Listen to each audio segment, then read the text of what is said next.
ആരോടാണ്? എനിക്ക് ബിജെപിയുടെ എല്ലാം കൂടി.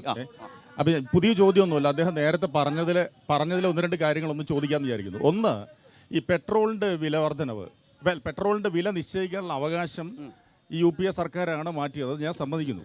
പക്ഷേ വില നിശ്ചയിക്കാനുള്ള അവകാശം പെട്രോളിയം കമ്പനികൾക്ക് നൽകുമ്പോഴും UPA സർക്കാർ വില പിടിച്ചു നിർത്തിയത് 2,50,000 കോടി രൂപ സബ്സിഡി നൽകിക്കൊണ്ടാണ്.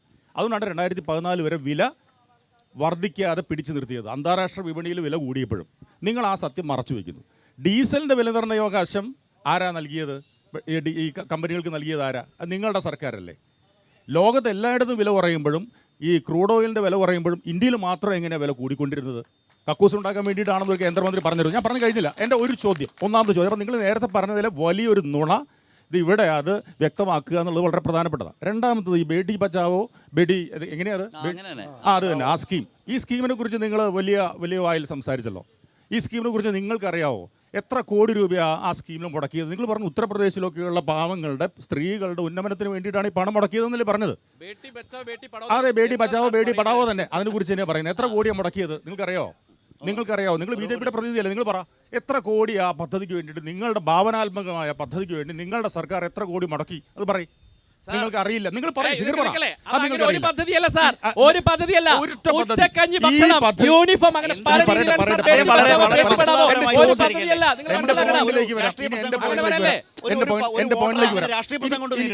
അതിനകത്ത്. കാരണം ഇദ്ദേഹം നേരത്തെ പറഞ്ഞു വെച്ചാൽ ഞാനൊന്ന് പറഞ്ഞോട്ടെ, ഞാനൊന്ന് പൂർത്തിയാക്കട്ടെ. ഇത് പ്രധാനപ്പെട്ട പോയിന്റ് പൊതുസമൂഹം അറിയേണ്ടതാ. അതുകൊണ്ട് ഞാനത് പറഞ്ഞോട്ടെ. ചിലവാക്കിയ 440 കോടിയിൽ നിങ്ങൾ മനസ്സിലാക്കണം 80% പബ്ലിസിറ്റിക്ക് വേണ്ടിയാണ് ചെലവഴിച്ചത്. അതിന് 20% ഉപഭോക്താക്കളിലേക്ക് എത്തിയത്. ഇതാണോ നിങ്ങൾ പറയുന്നത് വികസനം എന്ന് പറയുന്നത്? ഇതാണോ നിങ്ങളുടെ മോദിയുടെ ഗ്യാരണ്ടി? ഇതാണ് ചോദ്യം. ഓക്കെ, ഉത്തരം ഞാനല്ല പറയേണ്ടത്. നോക്കൂ, ഇടപെടരുത് സാർ. ശരത് സാർ ഉത്തരം പറയണം, ഇടപെടരുത്.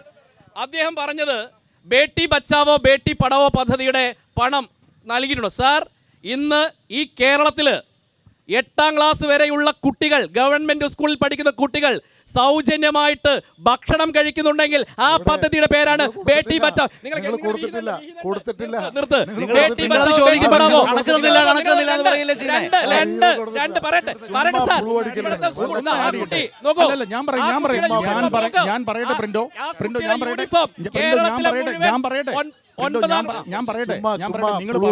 നിങ്ങൾ പറയുന്നില്ല പാളിച്ച. ഞാൻ തന്നെ പറയട്ടെ, പാർലമെന്ററി കമ്മിറ്റി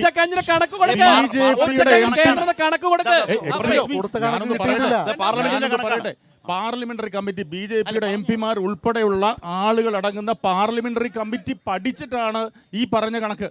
80% പബ്ലിസിറ്റിക്ക് മോദിയുടെ പടം വെക്കാൻ.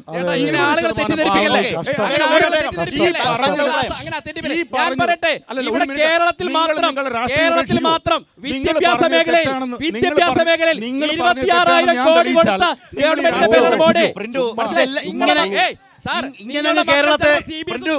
ഇങ്ങനെ കേരളത്തെ സ്നേഹിക്കില്ലേ? അവസാനം സ്നേഹിച്ച് കേരളത്തിൽ സുപ്രീം കോടതി പോകേണ്ടി വന്നു. സുപ്രീം കോടതി പറയേണ്ടി വന്നു കേരളത്തിൽ പണം കൊടുക്കാൻ.